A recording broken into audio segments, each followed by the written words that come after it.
like to present, I'm Jane Elfers, the Respect Life Coordinator, and we are hosting DJ Hinneman, and we're pleased to have you come and speak on parenting and the porn culture. Thanks. Okay. All right, cool. My name is DJ, and I'm Catholic. I'm assuming a lot of you guys are Catholic as well. Is it all right if we start with a prayer? Yes. Yeah. Is that cool? All right. Well, in the name of the Father, and the Son, and the Holy Spirit, amen. Father God, we thank you for the gift of life. We thank you for the gift of our children. We lift them up, God, as they're facing some really difficult challenges in this culture. Help them to find real authentic love in their lives through the gift of purity. We'll pray together. Hail Mary, full of grace, The Lord is with thee. Blessed art thou among women, and blessed is the fruit of thy womb, Jesus. Holy Mary, Mother of God, pray for us sinners, now and at the hour of our death. Amen. Amen. In the Father, Son, and the Holy Spirit. Amen. Can you guys hear me? All right? Yeah. Good? Okay. If I talk softly, just, really informal, just say that and I'll speak up. So, all right. So, a little bit about me. My name is DJ Hinneman. I'm from the west side of Cincinnati. I was born and raised on the west side. I never really left the west side, so the rumors are true. Yeah, you don't really leave the west side.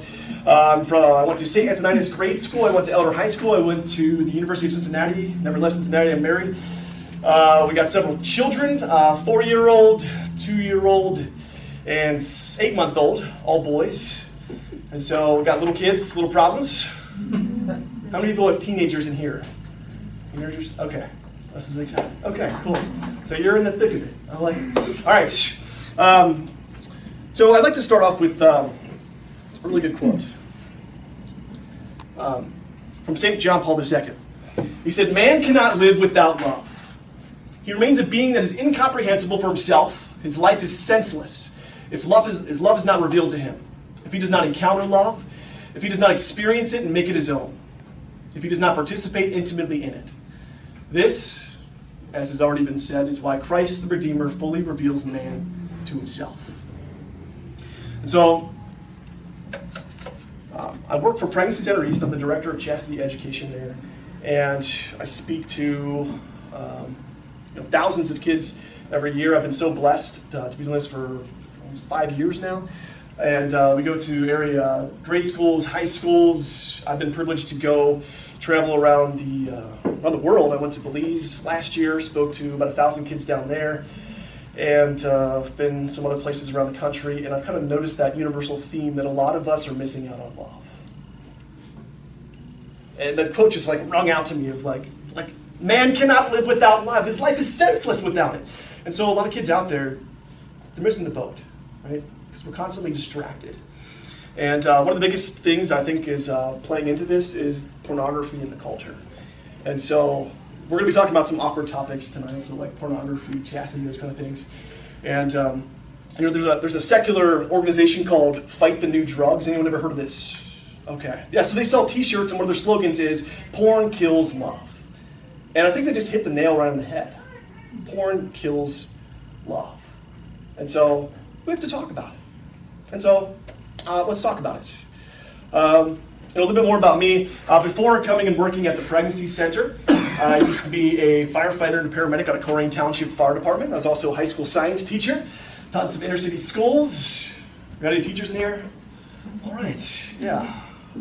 I go to a lot of schools, so I see some really well-behaved kids, and then going into some really super inner city schools when I was a teacher.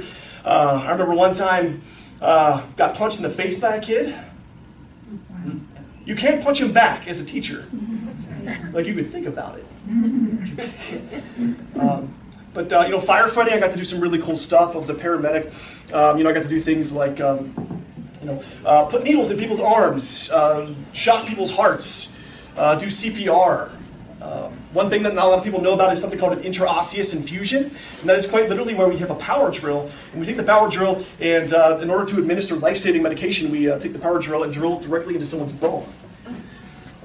I know, really cool. So, I remember when I first got hired at the fire department, and you have to learn about all these different things, about how things work at the fire department, every single piece of machinery on the ambulance, on the fire truck, and I was just starting off. And I had learned how to do an interosseous infusion, right? They call it an IO for short. I learned how to do that in paramedic school. And then I got my job at the fire department. So I was still in the training part. And the opportunity came up to train how to do an IO on the fire department. They had a different machine that did it. It was a different type of drill thing. And I remember this vividly. I put that training off because our firehouse, we had a big screen TV and the football game was on. And so I remember this vividly. You know, we were watching the football game and a 911 call came in, routine car accident. And so, no big deal. Got in the ambulance. Partner, remember I just started, so still excited. But we went out there and it was on the highway. We got to the scene of the accident and it was not a normal car accident. We got there and it was like a war zone. You know, I remember pulling up in the ambulance and people waving us down. I remember there was a guy that literally his face was all bloody and he was screaming, "Help me!" But there was almost 100 cars involved in this pileup. And so immediately it was just us, and we said, "We need backup immediately." Oh my gosh, like send everything. We need to like rescue people trapped in their cars, everything. And we got to the ambulance, and these people were frantically waving us down. They're like, "Get over here, get over here!" And they handed us someone that had been hit by a car. It was a younger person, and you know, we had a small staff there, and we started working on this kid. And I remember vividly that their parent was right there, and so we started working on the kid. And my partner looks at me and goes, "DJ, do an IO, an intraosseous infusion." My heart just sank because I put that training off. And I'm going to sit there and this kid's parents, you know, this kid's going to die because I put that training off. That was a horrible, horrible feeling. And by the grace of God, my partner knew how to do it, right? We switched places. And we got the person to the hospital in time. But that was a horrible feeling. And for many of us, for many of our young people, everything, we're not going to be, you know, forced to do intraosseous infusion where you're drilling into people's legs and stuff.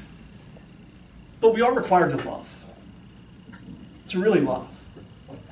And to be completely honest with my life, you know, when I got married, the opportunity to authentically love my wife, to pour my life out for my wife and sacrifice for her, the opportunity to love her was right in front of me, and every time that opportunity was there, I was put right back into that ambulance situation. I didn't train for this. I have no idea how to love you. Because I was exposed to pornography at a really early age. I was exposed to pornography before the internet was even invented. I remember this in first grade. My brother, we shared a room together, bunk beds. I was the nosy little brother that was like, you know, going through his stuff. And I remember vividly finding it was a pack of playing cards. And it was not normal playing cards, if you know what I mean. It was pornographic, right? And so instinctively when I saw this, I knew you're not supposed to look at this. So I remember like throwing it down. And the first thing that came to my mind was to say, "Mom! Mom!" I said, "Mom!" Right? And I ratted my brother out, right? And that was my first exposure to this stuff. And then, you know, obviously, the internet came around, and my parents got a computer. They didn't know how to use it. Of course, I did. Got continually exposed to this stuff, and you know, I would call it an addiction. And by the grace of God, I'm away from this stuff now. A lot of our kids are being exposed to this junk, and to be quite honest, you know, probably some of us in here have been exposed to this stuff. And you know, maybe we've gone back and looked at it, or we've been drawn in at certain times in our lives. And so I didn't come here to condemn anyone. I'm holding the hands of mercy, you know, bearing my scars to you guys, because I know this is an awkward thing to talk about. And thank you for coming out tonight. Like, this is exciting, because there's a lot of people that are terrified to talk about this topic. And you know, our kids are the ones that are paying the price. So, on behalf of your children, thank you. All right. Now, I got a couple of, you know, I'm going to give some, you know, let's break it down to seven tips, you know, helpful tips for parents to kind of begin this conversation and talk about these difficult topics. Why 7? I don't know. It seemed like a good number. Okay. But shared my story. Now, before we go on, let's define our terms. So to define our terms, pornography, let's define what that actually is. So according to the Catechism, they say pornography consists in removing real or simulated sex acts from the intimacy of the partners in order to display them deliberately to third parties. It'll just be important to get that out of the way. So the Catechism actually does define what this is. A couple other terms when we talk about love. Love itself. Man, when I go to the schools, so many kids are confused about what love actually is. We've kind of been ingrained by the culture to believe that love is a feeling or love equals sex. So let's tackle that. Love is a feeling. No, it's not, right? St. John Paul II, deliberately addresses that. He says love is not merely a feeling. It's an act of the will where we consistently prefer the good of the other to the good of ourselves, right? So the Catechism says love is to will the good of the other. I simplify it simply to love is to do what is best for the other person. Do what is best for the other person. Even if it hurts, right? That's where you know where real, authentic love is. My little 4-year-old, when he was younger, they're boys, so I don't know. Parents with boys, they're crazy, right? So he saw something, I think it was when he was like 1 or 2, and he saw something exciting on the TV, and so he ran full speed at the TV, just hit his face on the TV. And my wife, I heard the scream from the other room. My wife was like, "Oh my gosh!" And I was like, "Honey, what's going on?" She's like, "He had his face bleeding." I was like, "Is he really bleeding?" And I looked at his face and I go, "Oh my gosh, we need to go to the hospital."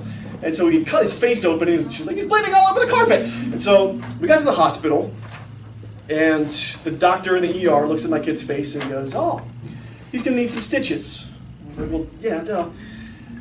And then he looks at his face, and he says, "Oh, where that cut is? It was right between the lip and he said some fancy medical stuff, I don't know. He goes, there's a nerve or something in there." He's like, "So I can't really numb it up very well, so when I stitch it up, he's going to feel it." And so this is our first kid, mind you, okay? The first one, you're like, "Oh my gosh," second one's just like, whatever, right? So he looks at me and he goes, "Dad, this is what you're going to do. You're going to pin him down while I stitch him up." I was like, "All right." And so they put my little boy on the table, and they throw a blanket over him. I have to get up on the table with my body weight, pin him down. He's freaking out. He has no idea what's going on. They put the little sterile thing over his face so it covers his eye. His one eye is looking up at me. He's crying hysterically. My wife is losing it over there. I'm pinning him down. The doctor, stranger danger, comes over, starts stitching his face up, stabbing him repeatedly with the needle. He's crying hysterically. He just looks up at me like, "Father, why have you forsaken me?" And in that moment, I was thinking to myself, this does not feel good for you or for me. Dude, oh my gosh, this is love. I'm doing what is best for you. So love is doing what is best for the other person, even if it hurts. In fact, when those feelings are gone, that's how you know if somebody really loves you. You love your kids. You don't feel like waking up super early and clothing them and feeding them and providing them with comprehensive medical insurance, right? But you do it anyway because you love them. So love is not a feeling. Now, love equals sex. We get fed this lie, specifically a lot of times with songs in the media, even popular songs that are on the radio, there's the Ed Sheeran song. But basically, we substitute the word love with sex. We say love, but we really mean sex. And so I believed this growing up myself. And a lot of kids that I talk to, they fall into this trap too. And I remember one time in high school that this was, this concept of love equals sex was shattered in my life. You see, I was one of the older kids in my grade. I had a birthday in the summer, so, I was one of the first kids to get my driver's license. And so all these guys came out of nowhere, and they're like, "Hey, you got your driver's license, DJ. Hey, why don't you drive us places?" And I was like, "Okay, person, you're my friend now, so yes." And so I remember driving these guys in high school to this one party, and went to the party, and it was not a good party to be at. No parents there, there was alcohol there. And I remember this one guy was drinking, this girl was drinking, and they went into a bedroom and the door shut. And everybody knew what they were doing in there. And after a little while, the door opened, the guy came out, he got some high fives and some cheers. The girl came out, and she got called names, and she got ditched by her friends. And not that I was on the path to righteousness or anything like that, no. But she needed a ride home, and she lived somewhere in my neighborhood, so I ended up giving this girl a ride home. And I remember on the ride home, just complete, utter silence. But it occurred to me, like what I'm doing for this girl now has nothing to do with sex. But I'm actually loving this girl more than that guy loved her in the bedroom. So the idea that sex equals love, completely shattered. We have to tell that to our kids. Because it may sound trivial, like duh, but no, they're being fed this constantly. Sex equals love. No, it doesn't. In fact, the most happiest people I've met in my life are the people that understand the fact that sometimes the most loving thing you can do, yes, even for your spouse, is to abstain from sexual intercourse. Abstinence, even in marriage, can be an expression of love. And I hope this isn't TMI, too much information, but, well, I told you guys I went to Belize, right? It was like last year, yeah, something like that. And the Zika virus was really prevalent everywhere. And so I went there and checked to see if I had to get vaccines or something. And the doctor told me, you can go there, but you need to abstain from sexual intercourse for 6 months. I was like, wait, what? So I got a second doctor's opinion, right? And they told me the same thing. And so you've been exposed to the Zika virus. So no, abstain from sexual intercourse for 6 months. And so I said, all right. And looking back at that time now, that was an incredible gift. It was an incredible gift. Of course, I go around and I read a lot of like John Paul II and the Catechism, all this stuff. But that was just an even more just close reflection of my life. Sex is not equal love. I'm not saying sex is a bad thing, but wow. Like my friendship with my wife is incredibly even more deep now. And so shattering just those lies that come up of sex equals love or love is a feeling, because love is so much more than that, right? And people out there, especially our young people, are hungry for real, authentic love. They want it. They want it.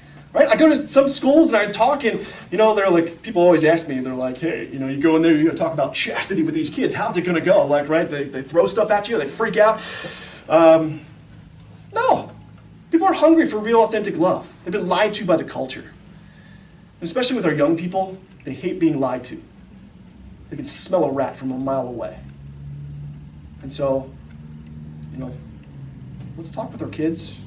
Let's become saints ourselves, because our culture is just hungry for saints. All right. Now, with that being said, let's go into some of the tips here. By the way, we talk about pornography and chastity and these things. A lot of times I encounter people and they just think, "What's the big deal? Like, what's the big deal? Like, why should we talk about this with our kids and all this stuff?" So, why don't we start with chastity in general. So as far as like sexual activity rates amongst teenagers, is there any harms to this stuff? They've actually done some research and a lot of studies. And let's take, for example, start with the most easy one, STDs, right? Sexually transmitted diseases. According to the Center for Disease Control, back in 1976, if somebody was sexually active, living in America at 25 years old, they had about a 1 out of 32 chance of contracting an STD. So 1 out of 32 chance if they were not married, sexually active, living in America, back in 1976. If you fast forward to today, what do you think the stats are now? It used to be 1 out of 32. Now it is 1 out of 3. 3? No. 2. 1 out of 2. So the culture is out there saying, safe sex, yes, we're promoting safe sex. What a cruel experiment for young people. At the pregnancy center, we do STD testing there for free, confidential. We've done it for about a year now, right, Mary Lee? And she could tell you. You could have some stories too. It's crazy, right? We get these positive tests, and we only test for a handful of the STDs. And so for their sexual health, and a lot of these STDs are not spread simply by going all the way, but they're spread by skin-to-skin contact of the affected area. HPV was so prevalent that they tried to come up with that vaccine, and the vaccine protects against about 4 strains of the STDs. The HPV vaccine protects against 2 of them that cause cancers and 2 of them that cause the genital warts. I spoke with one of my friends who's a dentist, and he has talked to me and showed me the literature that he receives, that he has to examine the people's mouths when he's doing dental work to see if there's abnormal cells in the back of the throat. He said he's had a couple of times where he has to refer people and say, it looks like you have abnormal cells in the back of your throat, usually caused by the virus HPV. And so, this is important. There's a link between depression and teen sexual activity.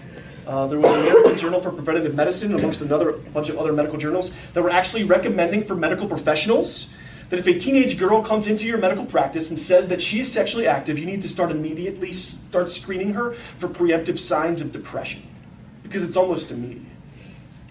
And I've noticed this with people that I've talked to. I go to Catholic schools. I remember one time in a Catholic high school speaking about chastity, and this girl comes up to me after class. She's crying hysterically. She snuck out of the room, and she gave me a big hug in the hallway, and I was like, are you all right? Honey, what's going on? And she said, DJ, let me tell you my story. She said, I gave the gift of my sexuality away to this guy. Obviously, he didn't love me, he just dumped me, he was using me. And he broke up with me. I fell into a deep depression. And this girl went into vivid detail, telling me right outside of her classroom about how she tried to end her life. But she's so thankful that the belt broke, that she tried to hang herself with. This is a Catholic grade school. Catholic high school. And it's just staggering when you see the statistics, but when you hear the stories from these people, there's a lot of people that are hurting because they've never heard the truth. Sexual activity, especially in the teenage years, affects so many different areas of their lives. According to the Center for Disease Control, they did a national examination of over 15,000 teens from all areas of life and different types of school, and they found that sexually active teens are more likely to, and they put a big list here, they said, they're more likely to drink and drive, text and drive, carry a gun with them to school, be threatened by someone with a weapon, be in a physical fight with someone, be cyberbullied, be physically forced to have sexual intercourse, experience dating violence, feel sad or hopeless, attempt suicide, smoke cigarettes, smoke marijuana, use hallucinogenic drugs, use cocaine, use ecstasy, use heroin, use methamphetamines, use prescription drugs not prescribed to them, sell drugs, drink alcohol, get in a car with a drunk driver, not wear a seatbelt, and even not wear a bike helmet when they're wearing a bike, or riding a bike. So, I hear parents that come up to me and say, what's the big deal? Are you serious? It's not just a physical thing, it affects every area of their life. This matters. So, we have to talk about this. Now, when it comes specifically to pornography, the pornography industry, it's a huge industry. They make more money than, I say, all the NBA makes per year, and the NFL makes per year, and the Major League Baseball teams make per year, all those combined. It's a huge industry. They're financially driven, and they've got some sinister agendas that they want to push. And so it's kind of a three-step agenda. They want to first expose your child to pornography. And so they do some really sneaky things to expose kids to pornography. They do one thing that's been called porn napping. I like to label it as the domain name snatch game. Do you know what a domain name is? A domain name is a website name. So IHM's website is IHM.org. Yeah. So they typically don't own that website name. They have to rent it every year from one of those large companies like GoDaddy that owns all of the website names. And if you forget to renew your subscription to that domain name, they send it to public auction. And anyone can purchase it and put whatever they want on it. And so these porn companies, they sit and they wait for somebody to forget to renew their website name. And they buy it and they put pornography on it. It happened, I think it was last year, up in Middletown, Ohio, to that soccer tournament website for grade school and high school age kids. Person running it forgot to renew the website name. Somebody from Russia bought it, put pornography on it. Imagine how shocked the parents were. It happened a couple years ago down in Virginia to a Boy Scout website. Forgot to renew the website name. Somebody bought it, turned the Scout site into a smut site. I can remember when I was in grade school, in a Catholic grade school here in Cincinnati, there was a website out there called whitehouse.com. Well, the real website for the White House is whitehouse.gov, which stands for government, right? And so I remember this vividly, being in the, we didn't have tablets or anything, we had like the big box computers, and being in there doing research in the computer lab with our teacher present, everyone there, for our government project. And so everyone in my class typing in www.whitehouse.com. Well, there's an internet entrepreneur, a man named Dan Parisi, and he purchased that name, whitehouse.com, and put pornography on it. So everybody in my class, teacher, everyone exposed to pornography in a Catholic grade school. And that guy, Dan Parisi, got letters from all over the nation, from people, parents saying, take this down, you psycho. He even got a cease and desist order from the White House saying, take this down. He said, no. He kept it up until the year 2004. When he took it down, reportedly he took it down because his own son was entering school and he didn't want his son to be exposed to porn. Wow. Like the traps are set. They do another thing called mouse trapping. And that's where they use a sophisticated software where if somebody goes to a pornographic website, they try to get out of it, they click the X, they make another window just pop up. Sometimes so many windows pop up, you have to restart the entire device or computer to exit the site. We have banner ads on computers that say, play this fun game. And the kids click it, and I've had several kids that have literally brought this up, and I talked to them about pornography in the classroom. And we say, what are the techniques that they use? And they have stuff that you click on it, and it's not what it is. So there's banner ads. They play this fun game, and it redirects you to a porn site. Not to mention, if you try to read a blog these days, and it says, like, top 5 places to go in America, at the bottom it has all these, like, horrible images and pictures that says, click here, all these fish hooks, just waiting and trying to get our young people and take them to porn sites. I'm not even talking about social media. You know, Facebook, Twitter, Instagram, these things say that they're regulated against pornography, but their definition of pornography doesn't match the catechism. And so one of those sinister things I've seen was on Instagram. And so these porn websites have fake profiles. They call them bots. And they go around and liking people's pictures. Now, if your child's Instagram account, if they have Instagram, if it's not set to private, then anyone can look at their pictures and like their pictures. And so these kids that their profiles are not set to private, they say, oh, so like notification. Somebody liked my picture. They click on it. It redirects them to the porn site. They send out billions of pornographic email solicitations a day. And so, you know, the traps are set. The average age of internet pornography exposure now is 8 and 11 years old. Most of these kids are exposed to this stuff, and they didn't even ask for it. And so, apathy is no longer an option. Like, we're in this together. Like, we can't just not talk about it. I tell parents to almost just assume that your kids have been exposed to this junk. And believe me, I go to a lot of schools. We specifically address this in the 7th grade, and we tell you, yes, kids have been exposed to this. So, step 1, expose your child to porn.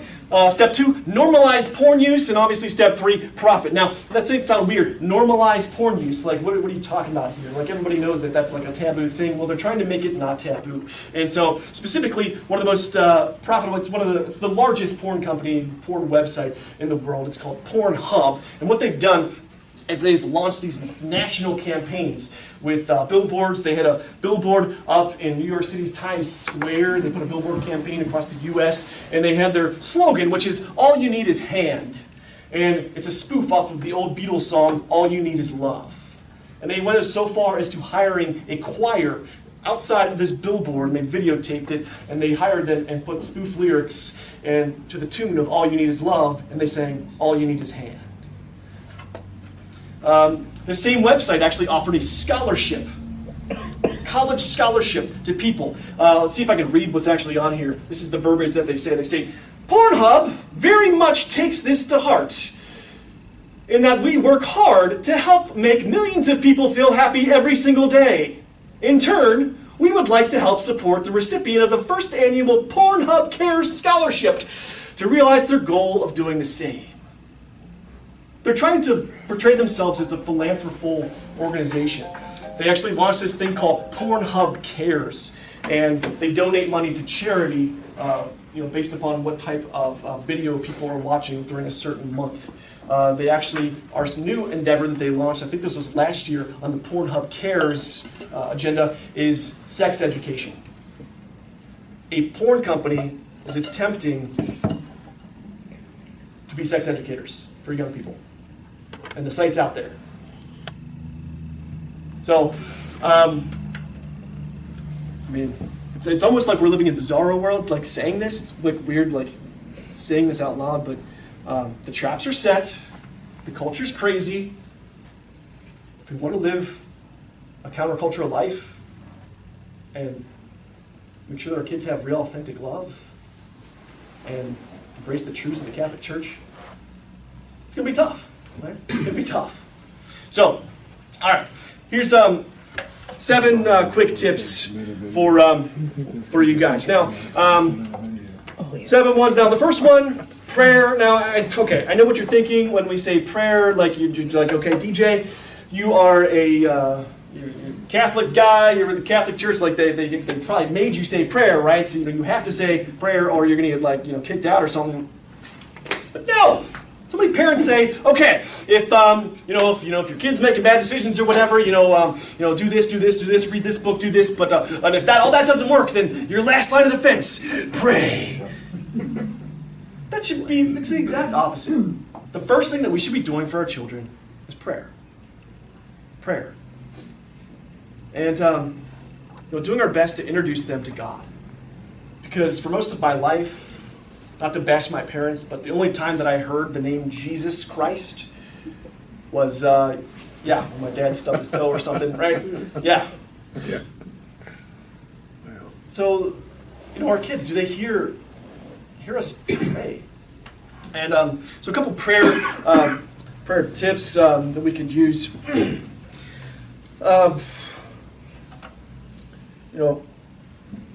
rosary, and I love the rosary. And the rosary, sometimes people think that's just like an old therapy tool for old grandmas that have arthritis. But being a man, the rosary is a powerful spiritual weapon. There was a priest. It was his name's Father Gary Thomas. He's one of the leading exorcists in the United States. They actually made a movie about him called The Rite, if you've ever seen that movie. And I heard a talk from him, and he spoke about what exorcism is. And according to him, every diocese has an exorcist assigned to the diocese. So I had the privilege of being the exorcist for the Diocese of Cincinnati. It's pretty cool. And what Father Gary Thomas said, he said that during the exorcism, like they literally still do this, driving demons out, he said he's noticed that sometimes the prayers of Mary, the Hail Mary, is more powerful than the exorcism rite itself. I mean, this is a powerful spiritual weapon. We have to use this. I always carry a rosary with me, either like this kind of rosary, or I like the keychain rosary, the brass knuckle rosary. I like that one because it looks like a weapon, right? Yeah, if you get attacked, you get... Yeah. But this is a powerful spiritual weapon. There was an interesting story in this Catholic news agency from a bishop. His name is Bishop Oliver Domi, and he's from Nigeria. And you may have seen this. He explained that his congregation, he lived in a war-torn area. They were constantly being threatened because of the terrorist organization Boko Haram. And he said, I was praying one day in the chapel because my congregation was getting wiped out. A lot of my young people were leaving to fight in the wars and everything, and we were dwindling. And I said, God, Jesus, how do I fight these terrorists? And he said, my eyes were closed. And I asked that question. I had a vision of Jesus Christ. Jesus Christ was holding a flaming sword. And he said, they are gone, meaning the terrorists. He said that 3 times. They are gone, they are gone, they are gone. He said in this vision, he reached out and Jesus handed him the flaming sword. As soon as it hit his hand, it turned into a rosary. This is a powerful spiritual weapon. Now I know for some people, maybe you're like, I pray the rosary 7 times a day. For me, starting off, it was really difficult. So what a lot of saints have recommended, if the rosary seems like a lot, 3 Hail Marys when you go to bed at night. 3 Hail Marys. 1 for each one person of the Trinity. Right? We can do that. We can do that. 3 Hail Marys at night. When you wake up in the morning, 3 Hail Marys. Takes like 20 seconds. Right? Start there. And pray for our kids. Pray for their future vocations, for their future spouses. A couple more things with prayer. Fasting. I know Lent is coming up. Fasting. Fasting. Right? I mean, looking at Jesus, he taught us how to fast. And so fasting is just basically giving something up. So sacrificing these little pleasures and offering up our suffering. And a lot of people have suffering, and we kind of just blow it off, right? So we complain about it, but the Catechism specifically talks about suffering. And I don't have it. Well, yeah, I do. Yeah. It says, by his passion and death at the cross, Christ has given new meaning to suffering. It can henceforth configure us to him and unite us with his redemptive passion. In other words, pain is a prayer. Don't waste your suffering. Pain is a prayer. If you have pain, offer that up for your kids. Offer that up for yourself. Especially from a lot of the moms that I talk to that are constantly freaking out and worrying about every little thing with their kids. I don't know, heard this on the internet that they say that men can think about nothing, right? When the women are like, what do you think about? We're like, nothing. What? My wife always gets mad at me. I'm like, oh. She's like, what are you thinking about? I'm like, nothing. She's like, literally. She's like, what are you thinking about? I was like, do you really want to know? She's like, yeah. I was like, well, I was thinking about like just weird stuff, like how does the post office work? You know, like how does it work? So many moving parts. Like it's just, or like, you know, when you take a picture, why is the picture square if the camera lens is round? Like I spent a whole day thinking about that. My wife's like, what do you think? Right? Because she's like, I can't stop thinking about everything. Like, I think he's going to fall down, he's going to break his face or whatever. And she's just like, I can't wait till they become teenagers, because then when they're teenagers, I don't got to worry about them falling down and hitting their face and going to the hospital and stuff. And so this one woman's like, oh no, honey. It just gets even worse. I cannot relax until I know that my child is in bed, asleep. My baby. Right? So you have that anxiety, offer it up. Offer it up. Pain is a prayer. Don't waste your suffering. Great quote from Bishop Fulton Sheen. He said, battlefields, hospitals, and homes are filled with thousands and thousands of cases of wasted pain. Offer it up. You know, I usually say a Bible verse oftentimes because our little 8-month-old, he's kind of being a jerk now, and so he's like up at night. And so I will literally just say, as St. Paul said, I rejoice in my sufferings. I rejoice in my sufferings. To realize pain's a prayer. Obviously, the sacramental life, confession. Take your kids to confession. I go to confession at least once a month because I need to. And we're required as Catholics to go at least once a year. And wow, what a powerful witness if you take your kids to confession and they see you being humble, going to confession. Wow, what a lasting, amazing lesson you can give to your children. All right, I could talk on and on and on about prayer, but you're like, come on, okay, get on with this thing. Don't just talk about prayer, we know. Okay, cool. So, other things, get informed.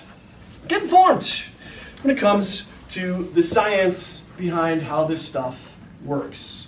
You know, working at the fire department, there's many times, unfortunately, that we would get calls for heroin overdoses. If you don't know what heroin is, you know, you see this stuff in the news. It's a tarry substance. People usually melt it down. They suck it up into a syringe. They inject it into their veins. It goes up. It affects the brain, physically, chemically alters the brain, causes a high. But the problem is if you inject a little bit too much, you overdose. It knocks out your respiratory drive and you stop breathing. And if you stop breathing, you die, right? And so it's really unfortunate, but I remember getting all these calls for heroin overdoses. And we'd get there, and sometimes the person would just be laying there, you'd start doing CPR, and you know, we had this drug called Narcan, which you've probably heard about in the news. And what we do, it's an opiate inhibitor, right? You give it, and it goes up, blocks the heroin, right? And the person usually wakes up immediately, they vomit as a side effect of the medication, and they look around and see a whole room filled with cops and firefighters and paramedics, and what do you think they do? You think they say, thank you so much, Mr. Firefighter, you saved my life? No, these people are angry. We have to have cops literally there to tackle these people because they're throwing punches. One time, got somebody on a cot and like just lifting them up. So I'm like, let's go to the hospital. They flipped the cot over. One person, I got in the ER, and I was just with the doc signing the paperwork. This guy got up, ran out in the parking lot into the woods. They run away even after I tell them that Narcan metabolizes fast in your body. It only works for about 20 minutes. After 20 minutes, you don't have further medical treatment. Heroin could kick back on. Your respiratory drive could knock out. You could die. They're so affected by this. And the reason that I bring this up is because so many researchers out there are now comparing hardcore internet pornography to drugs like heroin. So, I mean, it's crazy to think like, you know, we don't snort this, we don't inject it, but how could something that we watch, how could something that we look at physically, chemically alter the brain? So let's do a little experiment, okay? I want you to look in the center of that, if you can. Look in the center. Nothing scary will pop out, I promise. 5 more seconds. 3, 2, 1. All right, now look at this image. Are the clouds moving? Yeah. Sure were, yeah. Okay, so so obviously the clouds are not actually moving. This is a still image, but they may appear like they're moving because of something called the visual after effect, right? What you watched physically, chemical off your brain, right? It changed your brain. Okay, this is just a stupid party trick, right? But what happens when somebody sees a hardcore HD pornographic image? There was actually a researcher that mapped out what happens when pornography goes into the brain. This is what Dr. William Struthers wrote. He said, quote, the porn signal. He said, the porn signal, quote, it comes in through the retina, goes up to the thalamus, then projects up to the visual cortex, goes down to the associative cortex and the anterior cingulate, which then projects down to the insular cortex, the mirror neuron system, the basal ganglia, thalamus, and the hypothalamus. This is the sexual arousal center of the interstitial nucleus of the anterior hypothalamus, sends projections down to the ventral tegmental area, which then releases dopamine. He mapped it out. So it really helps me to think about pornography like a drug, right? Think of it as like cocaine snorted through the eyeballs. Because there's a lot of research out there that says that porn, there's so many effects to it besides just, you're going to hell, right? So, get informed of some of these. So, to overview some of the quick effects that pornography has on the person. There's a linkage to shrinkage, okay? So the prefrontal cortex, the area of the brain right here, which is responsible for decision making, it's naturally, underdeveloped in younger people, right? That's why parents say, like, my teenager is a crazy person, right? They jumped into the water, it's freezing cold, they're going to lose a limb, right? Like, what they don't think, why did you think about the consequences, right? And so, prefrontal cortex, not fully developed, right? They can't see into the consequences of the future. That's why we need us parents to see for them. We have the binoculars, our brain's fully developed. Well, they've noticed that in porn users, the area of the brain, the prefrontal cortex, is shrunken, even if they're beyond the age of 25. So they become bad decision makers. Porn kills love, but porn can also kill the will. This kind of makes sense when you see the people that they put at stake for porn use, people getting fired from their jobs. There was a story about a guy who crashed his car because he was driving on the freeway and he was watching pornography on his cell phone. Crashed his car, passed away. Right? These people were battling, yes, damaged character, but also damaged chemistry in their brain. When somebody sees pornography, there's a chemical that's released in the bloodstream. It's called norepinephrine. And what this does is it chemically burns that image into the person's brain. So it could take seconds to look at this image, but it could take years and years and years to forget. So some kids say, like, hey, I can just look at porn now and then I'll get married like later on. It doesn't work like that, right? It doesn't work like that. It can ruin your marriage before you even get married. Basically, viewing pornography basically turns your spouse into that. Just a blank screen upon which all these mental images are just projected. I don't really care about you. I don't need who you really are. I just need your body so I can use you and project all these images. It ruins intimacy. And we're made for real, authentic love and intimacy. And one last thing. So, a lot of people say, it's not like I'm actually doing anything, right? One person even said, like, DJ, I'm not getting anyone, doing pornography is awesome, because, like, I'm not spreading STDs, I'm not getting anyone pregnant, it's great, so I'm doing my duty to God and my country, yeah. But, you see, they've done the study on these things called mirror neurons. And so they called them monkey see, monkey do neurons. And so basically it was discovered in a monkey that they had the little electrodes hooked up to the monkey, and the monkey saw the researcher picking the peanut up. They would pick it up themselves, and when they did that motor function, the area of the brain would light up, bing, it made a noise, okay? They did it again, bing, but then the monkey didn't reach his hand out. He was just watching the person do that motor function. Bing, the area of the brain lit up. And so according to our brain, there's not really much difference between viewing and doing. This kind of explains why we can get into the game, right? I went to Elder High School. I was on the back-to-back football state championship team. I was the 6th string wide receiver. So, yep. Hey, 5 other people got hurt. They knew who to call, right? But I could get into the game on the sidelines, right? I was sweating and adrenaline was going, right? Mirror neurons.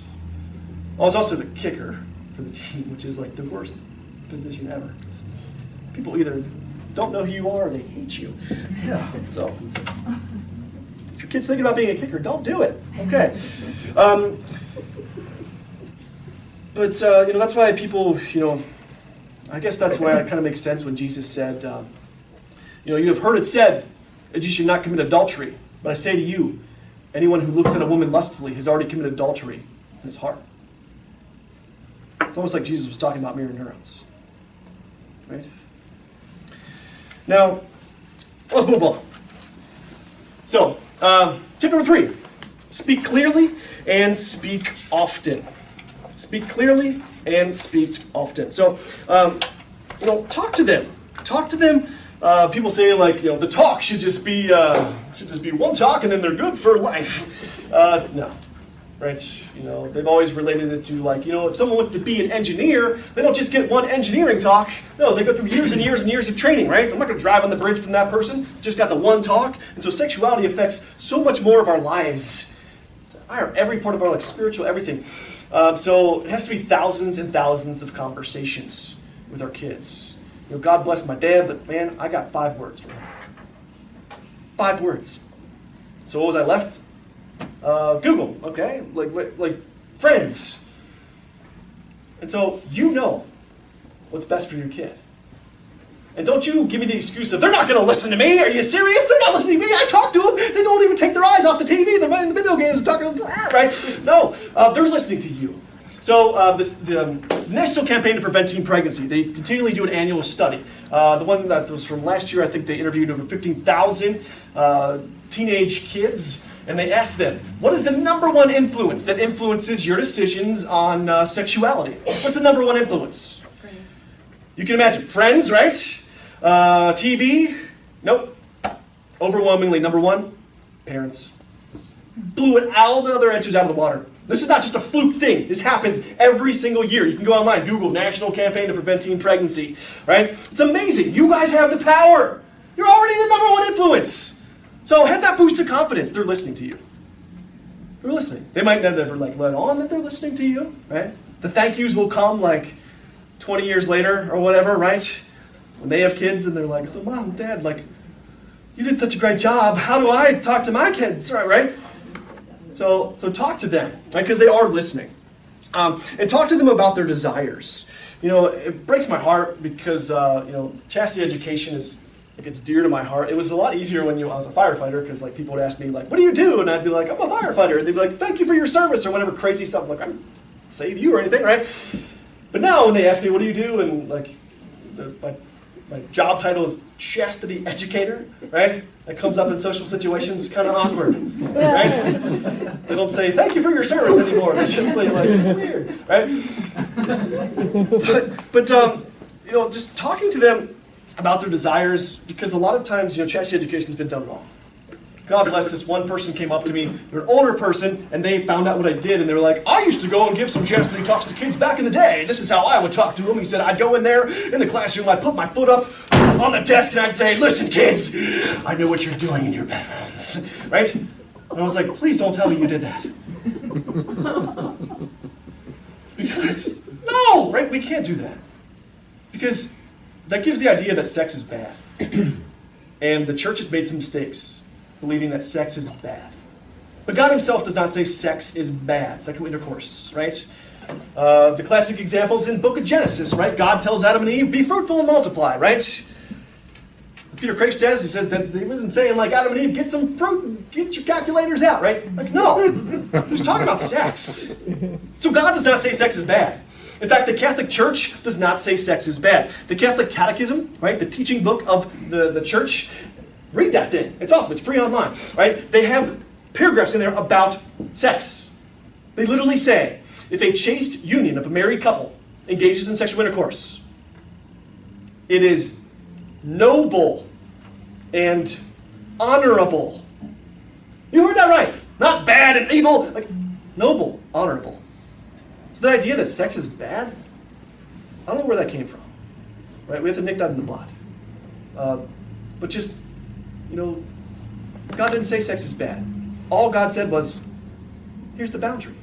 Right? Just like fire in the fireplace has the boundary to keep it powerful in a good way. Take that outside of the boundary, you got to call 911 because the house is burning down. Same thing with sex. The boundary. Marriage. Sex isn't bad. You want to keep it powerful in a good way? Marriage. If you take it outside of that boundary, it can be very destructive in your lives.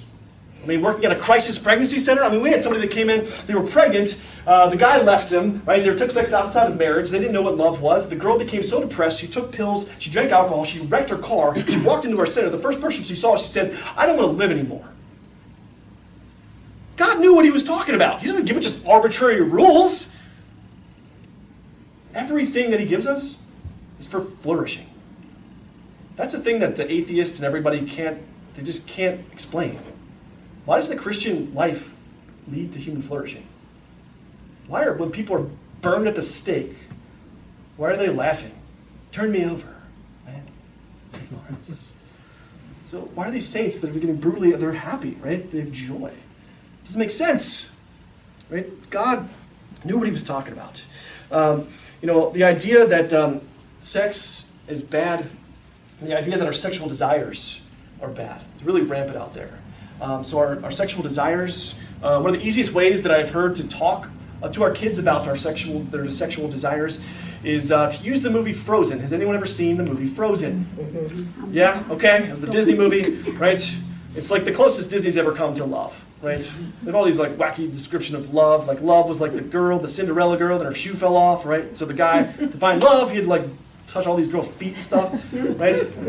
Gross, weird, right? If the shoe was such a great fit, why did it fall off in the first place anyway, right? Or the one where like the girl was asleep in the woods, and then the guy to kiss her while she's asleep or whatever. Like, Snow White. It's assault, brother, right? Yeah. Right? But the movie Frozen, if you haven't seen that, that's a good movie. Well, watch that. There's sacrificial love in there. But spoiler alert, if you've never seen the movie, here's like a little brief synopsis, and this is how you can use this to explain the gift of sexual desire. So, in the beginning of the movie, there's this girl. She's been given this amazing ability. She can shoot like snow out of her hands. It's really cool, right? In the beginning, it was an awesome gift.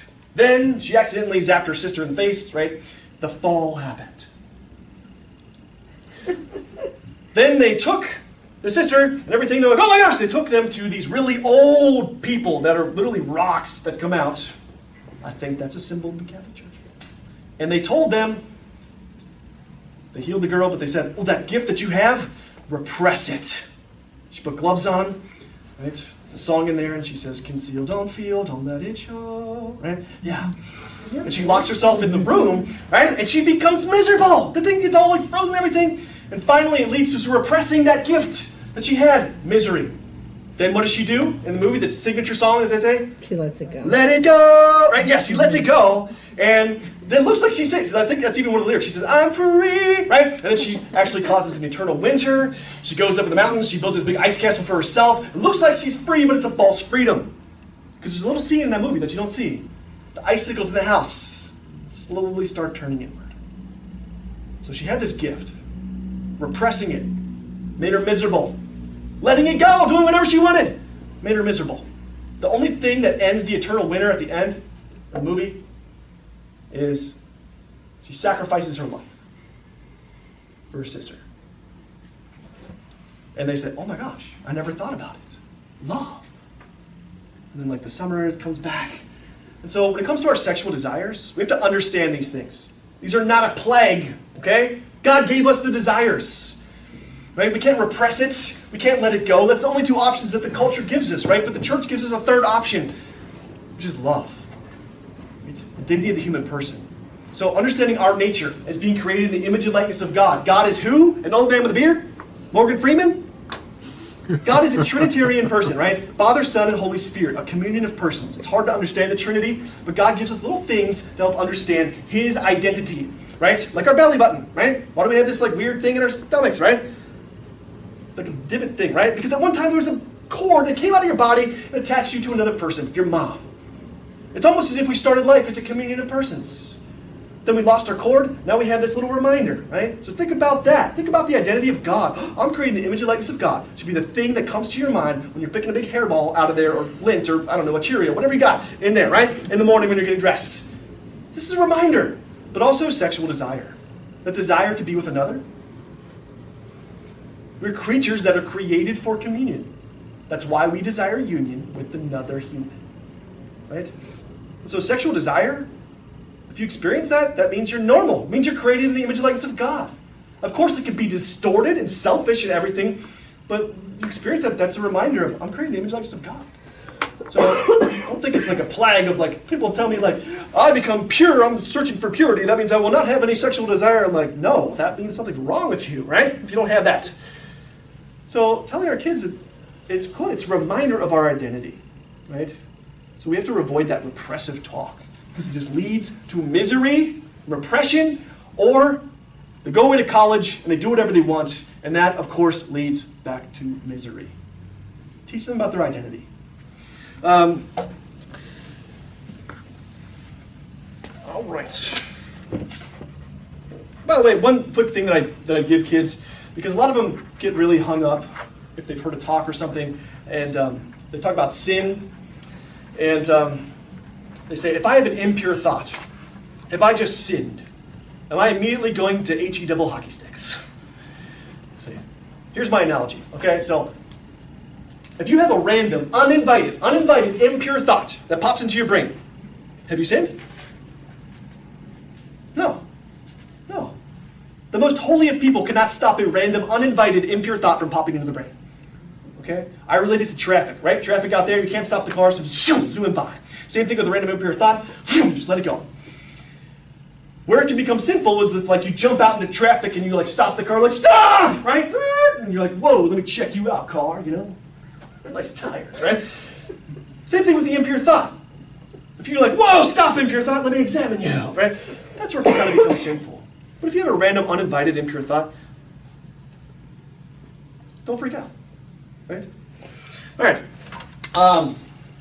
Okay, so this is very important. So when our kids become exposed to pornography, and I say when, just because I think it's so rampant, here's the practical tools that you can give them, okay? Because I talk to kids and they're freaked out.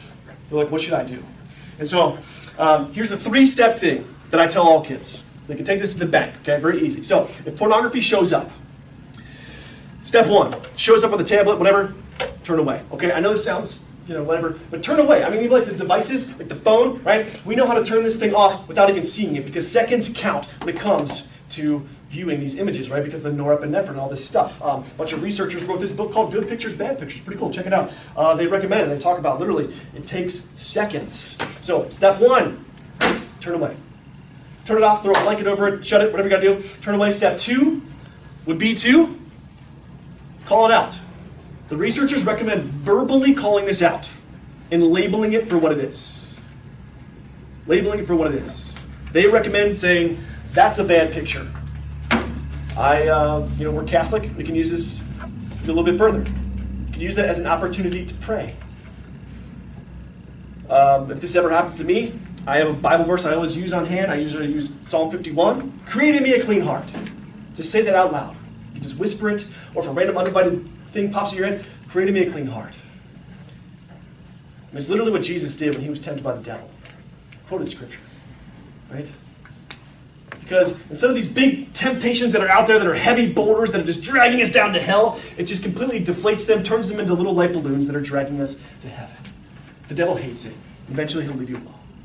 Step 1, you have to turn away. Step 2, call it out. Verbally label it. That's a bad picture, or that's not the way it's supposed to be, or create in me a clean heart. Matthew chapter 5, verse 8. Blessed are the pure of heart, for they shall see God. Giving them these practical tools. And then the last, most important one, tell them what to tell them. And now this is where the kids really get tripped up because they say, DJ, I know a lot about computers. I know how to hack into Russia. My mom, she don't even know how to turn the computer on, right? I can just delete the evidence. And I tell them, a lot of times, you would not have been in trouble. But they need to hear it from you. If this shows up, this is what you do. You are not in trouble. Step 1, turn away. Step 2, you call it, you tell me. You will not be in trouble. I know that you are not the perpetrator here, right? You're the victim, and they're out there to get us, okay? You tell them about the sneaky techniques that these porn companies use, you're not in trouble. Because I've had kids, literally, they say, DJ, you don't understand. I cannot tell my mom if this thing shows up. I could never tell my mom. It's just crazy. She'll kill me. They need to hear it from you. I know it's awkward. But tell them. Right? Imagine what Jesus would say if an 8-year-old kid's getting exposed to porn. You think he'd just come in and be like, how dare you? Jesus would be crying. He'd hold that kid in his hand and say, I'm so sorry, I'm so sorry. This is not the way it's supposed to be. I'm so sorry. if you've been exposed to this junk, I'm sorry. Maybe we should tell our kids that. I'm sorry. I'm sorry that you have to deal with this junk. This is not the way it's supposed to be. As parents, we should be doing more. I'm so sorry. All right, promote authentic freedom. We got till 8:30, right? Ish? Oh gosh. Okay. All right, so promote authentic freedom. This is just another one of our defining our terms. So promoting authentic freedom. Because a lot of times, freedom is definitely misconstrued, especially in America, right? We have those people that walk around like, this is America, right? Do whatever I want, America. I remember, I'm kind of, I was a firefighter, manly guy. I had a wiener dog. That was my dog. And this is a really manly dog. And so I was walking my dog one time, I remember this, and the leash just felt really light all of a sudden. And Oscar, my wiener dog, he had slipped his head out of the leash, and he started sprinting in the middle of the street. And so I started chasing him. So picture me chasing it was a 30-pound wiener dog, an overweight wiener dog. And I'm chasing him, and there's cars, like I'm in the middle of the road, and there's cars behind me, and I'm like, hold on! And my little Oscar, he's running straight for this incredibly busy intersection. And for as overweight as this little wiener dog is, he's got me, right? I'm like, oh my gosh, like I'm winded, like I can't do anything. I'm gonna see my dog just get hit by a car.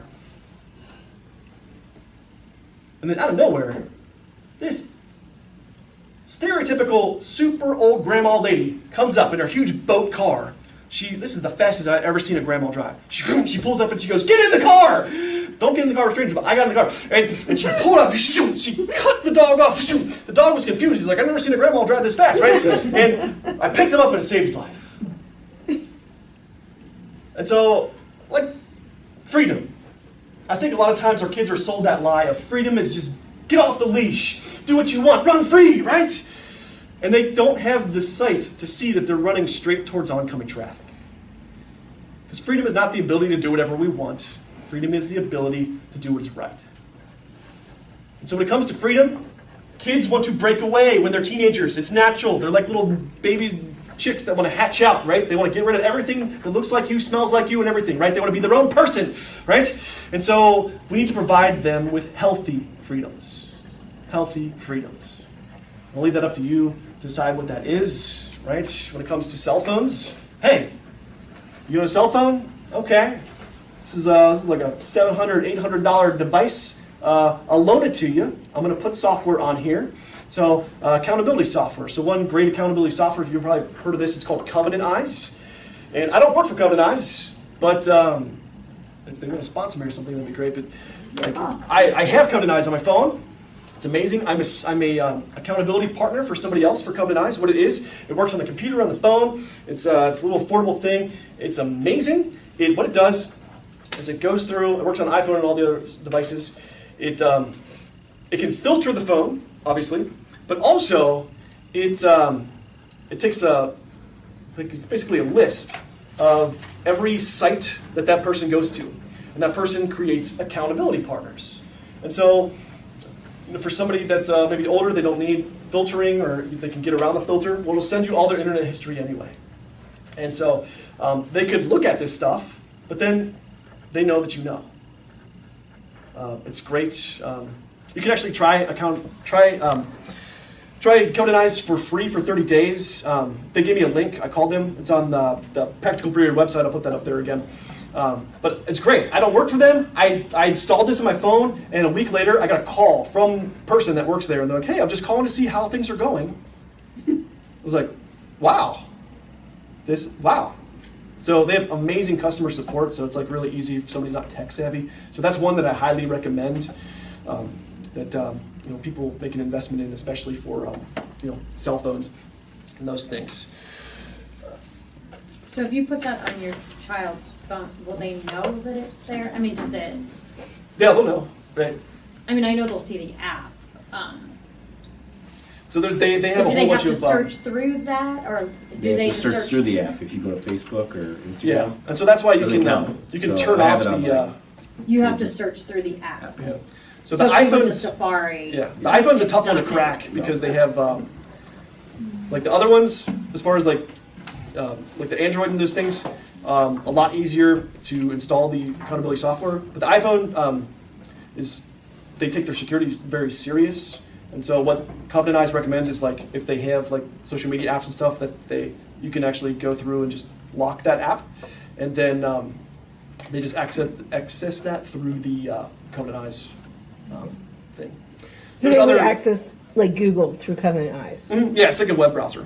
So, I mean, there's other software out there that, like, there's one called TeenSafe, and that thing, I tried, it's like a bear to install, but that thing is like spy software, but you might need to jailbreak the phone, which kind of voids the warranty and stuff on the iPhone. But it works really great on the other one.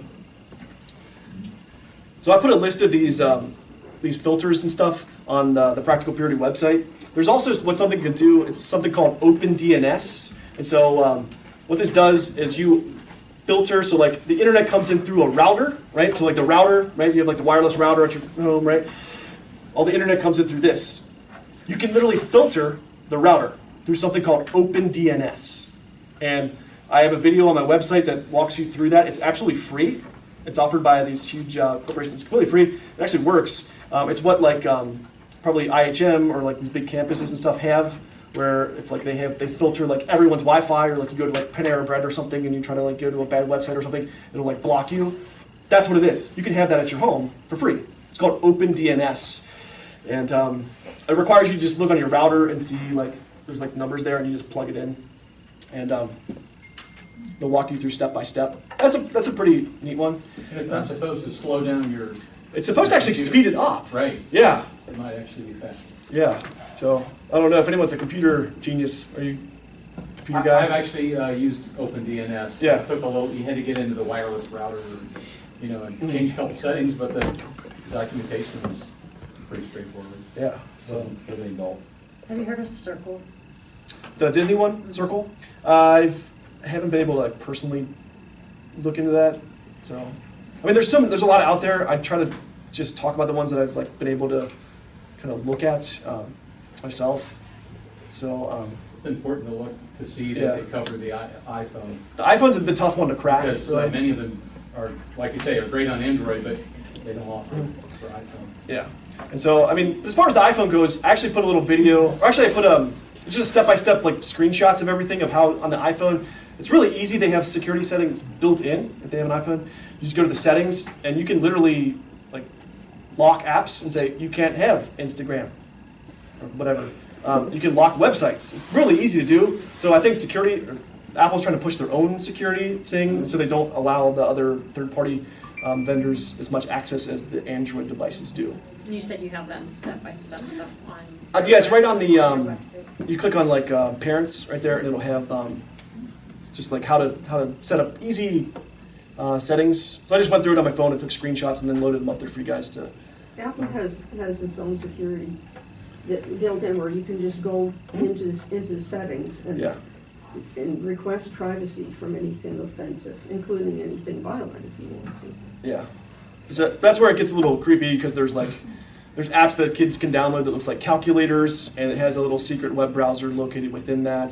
There's a group, I forget where that was, where there was a big sexting scandal that kids got in big trouble because they had these secret apps and they were taking pictures of other classmates, and because they have secret cameras and stuff. So I think I put a video on my website too, kind of showing some of those. I downloaded a bunch of those secret cameras and show you what the authentic calculator app actually looks like. And so all you do is just like hold on well, yeah, you can look at that. They also have a way to go, they call it, I think, incognito, where they can go, Yeah, the private browsing. right, so you won't even know what your kid is doing.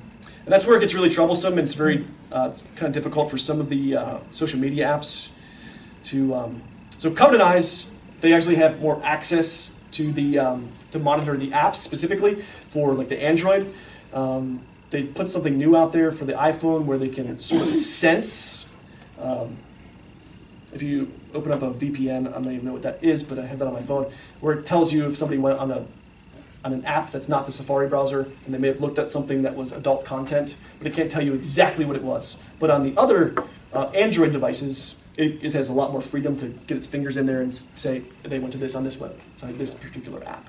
What is your website? It's, I'll put it up here at the end, just practicalpurity.com. So it's just a simple website. It's got a couple just kind of easy questions that people usually ask that I put up there.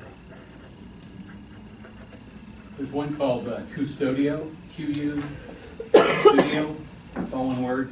Okay. And it does apply to iPhone. And I get an email Really? each day that says what percentage of their time they spent. So just like you said, they can't tell you what they saw on YouTube, but they can tell you that they spent 5 minutes on YouTube, the YouTube app. And if it is a browser, then they can tell you what it was. Yeah. So that's why they you can usually kinda make recommend decisions, yeah. right? If they only spent a minute, on some app or something, well then, you can make some decisions. What was it called, Jeff? Custodio, Q-U-S-T-U. Q-U Studio. But it's a little more friendly for the iPhone. Yeah. Thank you.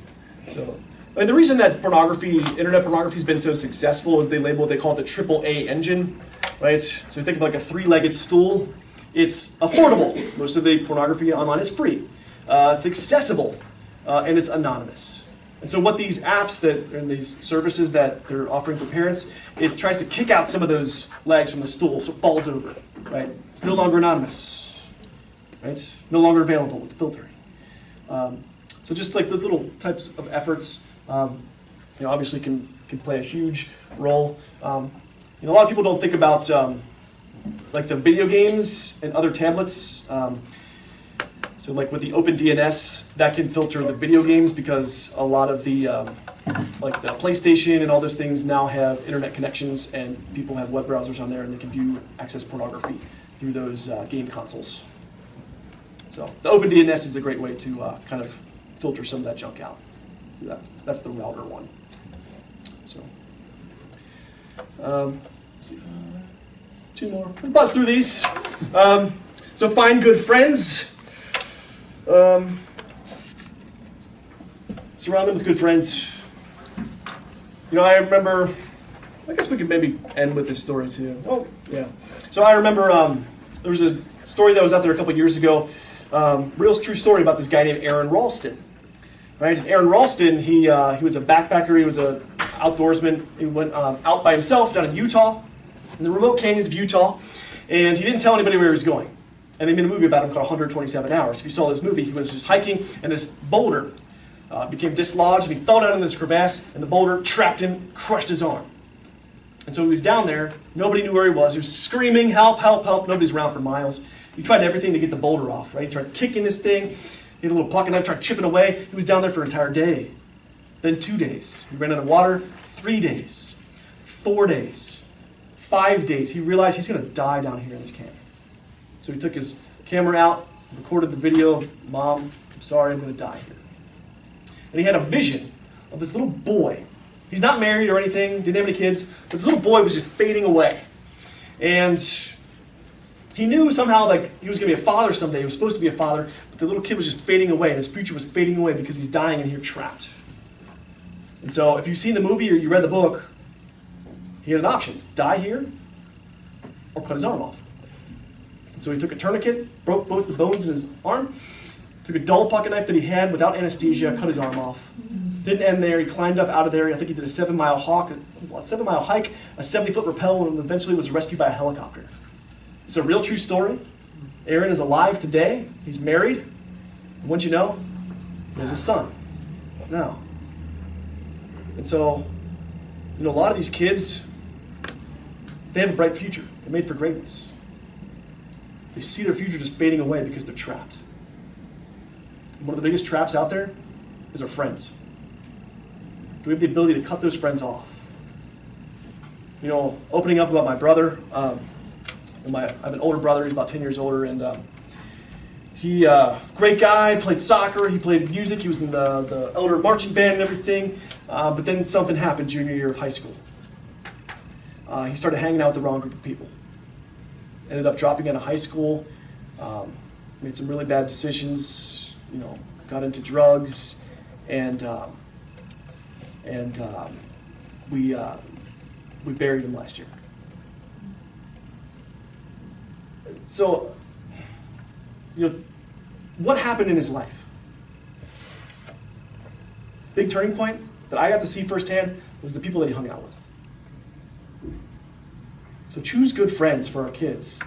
Now, I know it's hard, because they are in theory choosing their friends, but you can choose to invite the good friends over, be in activities. I heard one guy said, he's like, my mom, she pulled up to the church one day, and she asked me to get out to get this thing, and then she shut the door, and she drove away and said, I'll pick you up in an hour, you're at youth group. She chose to put him in front of good people, right? So choose good friends for our kids. Invite the good friends. I'm not saying deliberately like you would never hang out with this person. That might backfire a little bit, but invite the good friends over. Become friends with the other parents that have the great, good, influential kids. Avoid the rot of relativism. Obviously, relativism, that's the idea that there is no truth. What's good for me, what's true for me is true for you. Yeah, it's all great, right? And this.